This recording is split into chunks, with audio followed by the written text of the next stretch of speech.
있습니다. 오늘은 또 중국 증시가 긴 국경절 연휴를 마치고 또 출범을 하게 됐습니다. 중국 증시 그렇다면은 앞으로 10월장 우리가 어떻게 기대를 해봐도 되는지 알아보겠습니다. 중국금융연구소의 조용찬 수석연구원입니다. 안녕하세요. 예, 안녕하십니까. 네, 10월의 첫 거래일 중국에서 맞고 있는데요. 상하이 종합지수 중국 10월 한 달간 어떤 움직임을 보일까요?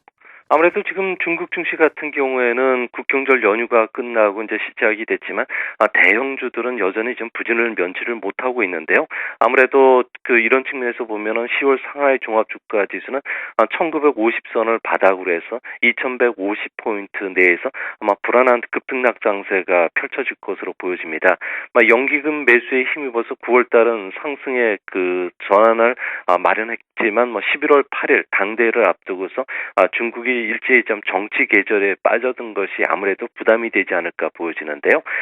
지금 현재 중국 정부 같은 경우에는 적극적인 소비 자극책을 준비를 하지를 않고 있습니다. 이로 인해서 수급 사정도 좀 좋지 못한 상황인데요.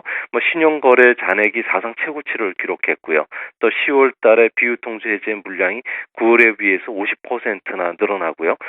수요일부터는 IPO가 또 재개가 되기 때문에 아마 이런 측면에서는 빠른 상승을 기대하기는 어렵지 않나 보여집니다.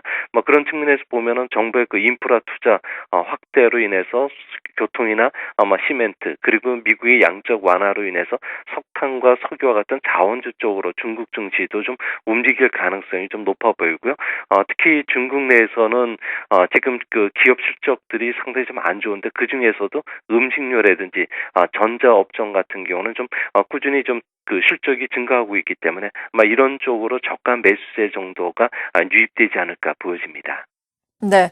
지금 바로 또 여러 가지 성장책이 나오기는 어려운 시점이기 때문에 하방을 더욱더 열어놨습니다. 1950선에서 2150선까지 움직이지 않겠느냐. 변동성이 좀 심화될 것이다. 빠른 상승을 기대하기는 어렵다라고 상하이 종합지수의 움직임은 정리를 해볼 수가 있겠고요.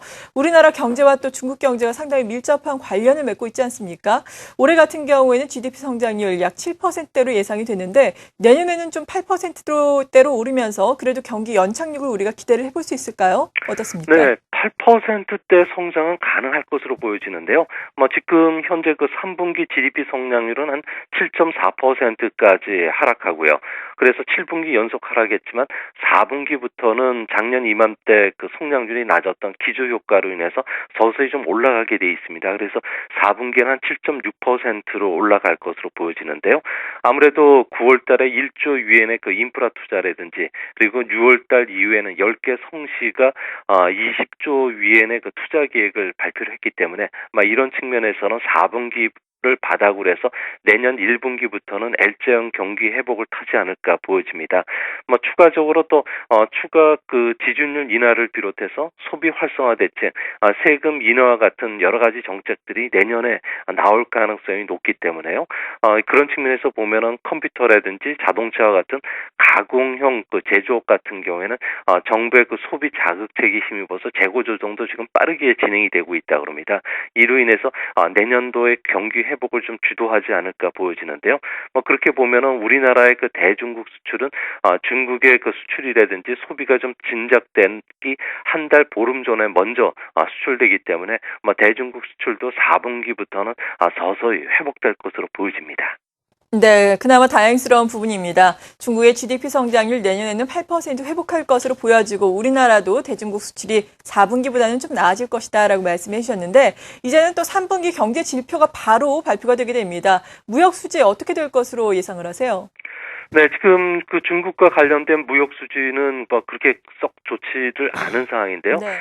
중국의 수출 업체들 같은 경우에는 지금 수주가 감소하고 있기 때문에 9월 달 수출은 플러스 한 4% 전후로 머물 것으로 보여집니다.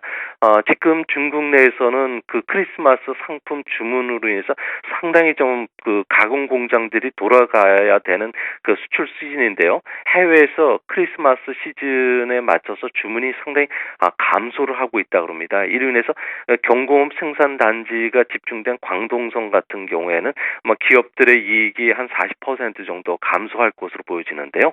이 때문에 국무원에서는 무역 안정 성장을 위한 8개 정책을 발표했고 수출 증지세 환급 그러니까 부가가치세를 빨리 환급시켜 준다든지 수출 신용보험을 확대 적용시키는 여러 가지 정책을 내놨지만 여전히 그 원자재 가격 상승 그리고 노동 인력 부족 그리고 매년 20%씩 늘어나는 인건비 수출 상승으로 인해서 수출을 포기하고 내수로 돌리는 기업들이 많다고 합니다. 이로 인해서 내수 시장도 치열한 가격 경쟁을 면치 어렵기 때문에 중국에서 내수 시장에 진출되어 있는 우리나라 기업들도 더불어서 아무래도 그 마진율이 상당히 떨어지는 그런 모습으로 좀 나오지 않을까 걱정이 됩니다. 네.